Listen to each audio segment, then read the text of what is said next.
लोग ऐसे हैं जो किसी मजबूरी में, जैसे नौकरी इत्यादि के कारण अकेले रहते हैं, तो कई लोग ऐसे हैं जो अपनी मर्जी से अकेले रहना पसंद करते हैं। अपने काम को सच्ची लगन से अकेले ही करते हैं। जो लोग अपने मर्जी से अकेले रहते हैं, उनमें कुछ अलग ही गुण होते हैं। ऐसे लोग जीवन में सफलता जल्दी हासिल कर लेते हैं। अकेले रहने के फायदे अगर आपने समझ लिए तो समझो आपने पूरी जिंदगी समझ गए। अकेले रहना किसी के लिए वाकई आसान काम नहीं है अकेले रहने का, लेकिन यह भी मतलब नहीं है कि हम अपने घर, परिवार, मित्रों से दूर रहें। अकेले रहने की भी एक कला है जो आगे आपको इस कहानी में पता चलेगा। अकेले रहने का यह मतलब है एकांत में रहकर अपने काम को, अपने सम्मान को, अपनी प्रतिष्ठा को, अपने अंदर झांकने की कला को, अपने उज्जवल भविष्य को आप कैसे आगे बढ़ा सकते हैं, उसके बारे में जानना। हम अकेले रहने के उन 7 अमूल्य गुणों के बारे में भी जानेंगे। इस कहानी के माध्यम से एक व्यक्ति गुरु के पास आया और बोला, गुरुदेव, मेरे दुख का कारण क्या है? गुरु बहुत ही बड़े आत्मज्ञानी व्यक्ति गुरु ने कहा, अपने आप कुछ चीजों से चिपका लेना, चीजों को पकड़ लेना और उन चीजों के प्रति आसक्त होकर उसके पीछे भागना ही तुम्हारे दुख का कारण है। उस व्यक्ति ने गुरु को धन्यवाद किया और कहा, गुरुदेव, आपने तो मेरी समस्या का समाधान कर दिया। मैं इतने दिनों से अपनी समस्या का समाधान चाहता था। आपका धन्यवाद गुरुदेव। यह कहकर वह व्यक्ति वहां से जाने लगा। गुरु ने कहा, पूरी बात तो सुन लो। उस व्यक्ति ने कहा, नहीं गुरुदेव, आपका इशारा मिल गया, बस वही काफी है और समझदार को इशारा ही काफी होता है। 1 महीने के बाद हुआ, फिर से गुरु के पास आया। इस बार उस व्यक्ति का हाल बहुत ही बुरा था। वो बहुत ही दुखी था और सीधे गुरु के चरणों में गिर गया और कहा, गुरुदेव, आपने जो कहा था मैंने वैसा ही किया, पर मुझे सुख नहीं मिला। मुझे तो और दुख मिल रहा है। गुरु ने उस व्यक्ति से पूछा, तुमने ऐसा क्या किया? व्यक्ति ने कहा, मुझे अपने परिवार वालों से, मित्र रिश्तेदारों से दुख मिल रहा था। मैंने उसे छोड़ दिया और छोड़कर चला गया। 2-4 दिन तो मुझे अच्छा लगा, पर धीरे धीरे मुझे उनकी याद आने लगी।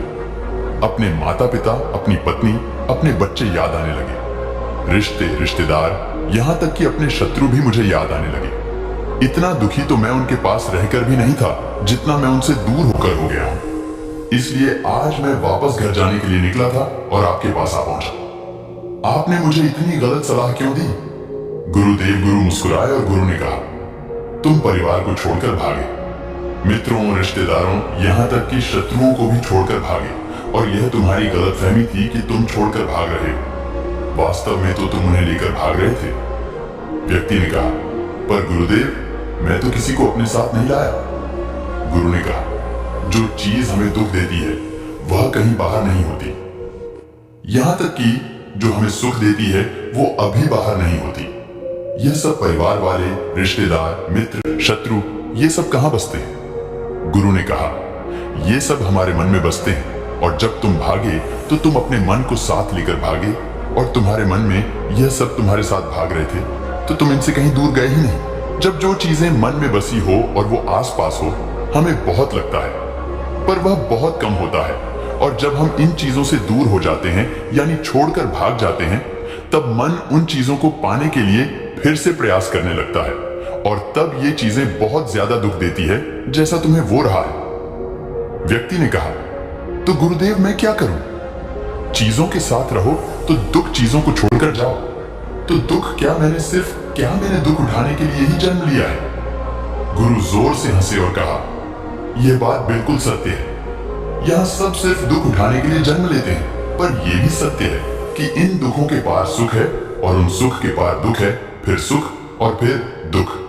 जिन चीजों में हमें सुख नजर आता है वो है दुख देते हैं, और जिनमें दुख नजर आता है वही सुख का कारण बन जाते हैं। उस व्यक्ति ने कहा, गुरुदेव, क्या इस सुख दुख के माया जाल से बाहर निकलने का कोई रास्ता नहीं है? गुरु ने कहा, रास्ता तो है, मगर तुम इसी दुनिया में रहना चाहते हो, इन सब के साथ रहना चाहते हो, तो तुम्हें एक काम करना होगा। तो तुम ऐसे ही रहो जैसे कि तुम इस दुनिया में अकेले हो। सबके साथ रहो पर अकेले रहो। व्यक्ति ने कहा, पर गुरुदेव ही कैसे हो सकता है? गुरु उस व्यक्ति को एक जगह पर ले गए जहां एक मेला लगा हुआ था। वहां बहुत भीड़ थी। गुरु ने कहा, देखो, अपने आसपास यहाँ किसी को जानते हो क्या? व्यक्ति ने कहा, नहीं, यहाँ तो कोई भी मेरी जान पहचान का नहीं है। गुरु ने कहा, क्या तुम यहाँ अकेले हो? व्यक्ति बोला, हाँ गुरुदेव, बिल्कुल अकेला। गुरु ने कहा, नहीं, तुम्हारे मन में कुछ चल रहा है, तुम अकेले नहीं हो। व्यक्ति ने कहा, हाँ, मैं जल्द से जल्द अपने घर जाना चाहता हूँ। अपनी पत्नी से, अपने बच्चों से, अपने माता पिता से मिलना चाहता हूँ, अपने मित्रों से मिलना चाहता हूँ, वही मेरे मन में चल रहा है। गुरु ने कहा, अब यह सब भूलकर आंखें बंद कर लो और अपना ध्यान यहाँ होने वाली आवाजों पर लगा दो। जैसे ही उसने अपनी आंखें बंद की और सारा ध्यान वहां हो रही आवाजों पर लगा दिया, उसे एक अकेलापन, एकांत महसूस हुआ। उसे लगा कि वो इतनी बड़ी भीड़ में भी अकेला है। सभी आवाजों के ऊपर ध्यान लगाने के कारण किसी आवाज का कोई महत्व नहीं था, बस आवाजें थी। और वह था, उसने अपनी मां की खोली और कहा, गुरुदेव, यहां तो मैं बिल्कुल अकेला हूं, सब है पर कुछ नहीं। गुरु ने कहा, बस इसी तरह अकेले होना है, तुम रहो सबके साथ, भीतर से लेकिन अकेले रहो, साथ में सब हो पर मन में कोई ना हो। जिसने इस तरह से अकेले जीना सीख लिया, उसे कभी जीवन में दुख नहीं होगा, उसे चीजें दुख नहीं देगी, वो हर चीज में आनंद की प्राप्ति कर सकता है। गुरु ने आगे कहा, महान सफलताएं अकेलेपन से ही शुरू होती है। अकेलापन ही हमें उनसे मिलाता है। अपनी अकेलेपन को नकारात्मक मत समझना, बल्कि उसे एकांत समझकर खुद को जानने का प्रयास करो। जब तुम्हें एकांत पसंद आने लगे, तो समझो तुम्हारा वास्तविक वजूद तुमसे मिलना चाहता है। इसलिए अपने इस एकांत प्रेम का सम्मान करो। गुरु बोले, मैं तुम्हें 7 ऐसी खूबियों के बारे में बताता हूं जो अकेले रहने वाले लोगों में पाई जाती है और उन्हें दूसरों से अलग बेहतर बनाती है। गुरु ने कहना शुरू किया, पहली खूबी जो एकांत में रहने वाले लोगों में पाई जाती, वो ये है कि ऐसे लोग दूसरों की तुलना में खुद के प्रति ज्यादा जागरूक होते हैं। वो खुद के स्वभाव और आचरण के बारे में ज्यादा गहराई से जानते हैं। ऐसा इसलिए होता है क्योंकि जब हम अकेले होते हैं तो हमें खुद के बारे में सोचने का काफी समय मिल जाता है, जिससे हम खुद के व्यवहार को अच्छे से समझ पाते हैं। एकांत में रहने वाले लोग खुद की कमजोरी और ताकत को भी अच्छे से जान पाते हैं, जिससे वो दूसरे लोगों की तुलना में किसी भी खड़ी परिस्थिति का सामना ज्यादा अच्छे से करता है। गुरु ने कहा, अकेले रहने वाले लोगों की दूसरी खूबी है कि ये सकारात्मक सोच वाले लोग होते हैं।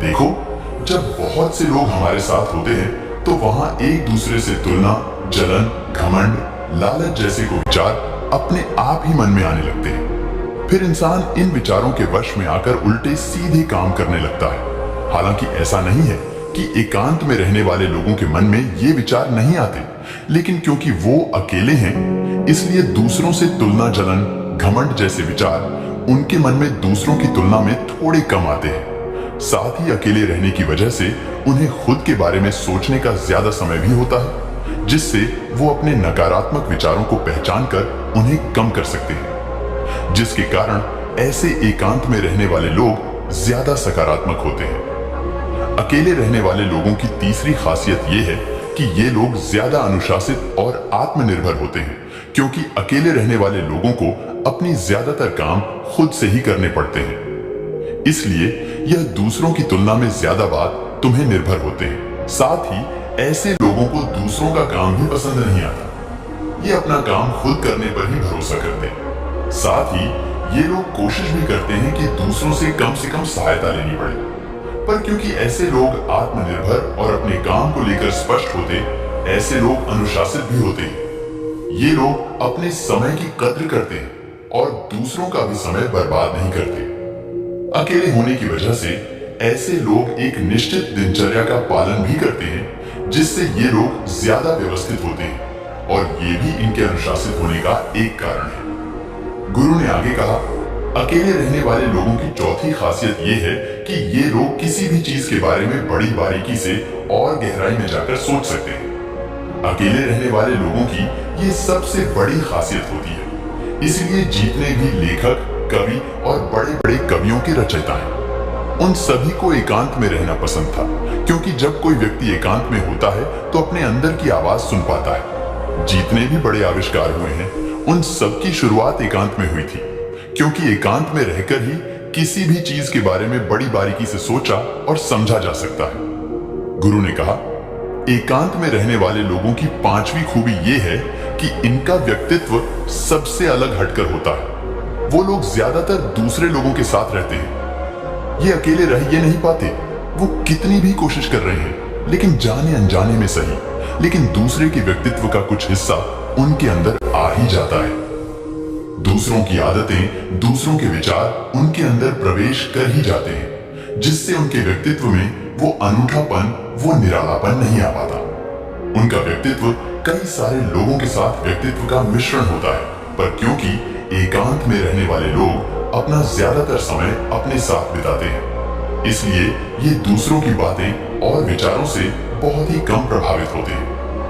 इनके अपने जीवन को जीने के खुद बनाए नियम और कायदे होते हैं, जिनका ये पालन करते हैं। ये किसी से भी आसानी से प्रभावित नहीं होते हैं। इसलिए ऐसे लोगों की पहचान सबसे हटकर सबसे अलग होती है। इसलिए इनके व्यवहार में एक अलग ही निरालापन होता है, जो किसी दूसरे व्यक्ति को भी पसंद आ सकता है और ना भी। गुरु बोले, छठी खासियत जो एकांत में रहने वाले लोगों में होती, ज्यादा लोगों से अपने संबंध नहीं बनाते, लेकिन ये जितने भी लोगों से संबंध बनाते हैं, सच्चे दिल से बनाते हैं। ऐसे लोगों की बहुत ही कम दोस्त होते हैं, लेकिन जितने भी होते हैं, ये उनसे अपनी दोस्ती पूरी ईमानदारी से निभाने की कोशिश करते हैं। अक्सर लोगों को यह लगता है कि एकांत में रहने वाले लोग बहुत कम बात करते हैं, लेकिन उनसे पूछिए जिनसे ये दिल से जुड़े होते हैं, उनसे ये कितनी बातें करते हैं। वैसे लोग इन्हें अपना मान लेते हैं और वो इनके सामने अपने पूरे दिल की बात रख देते हैं।